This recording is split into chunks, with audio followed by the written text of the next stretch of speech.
Hej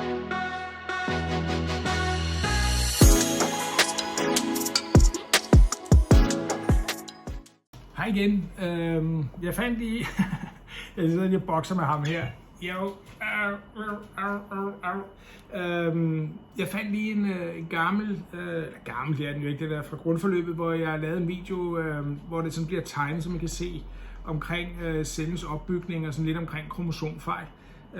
Prøv lige at se på den, og så vil jeg gerne lige have lidt feedback, om I synes, det er en fed måde at få det på med den her, altså det her tegnede halløj, og om det fungerer fint. Og ellers så kom gerne med nogle forslag til, hvad vi skal kigge ind i.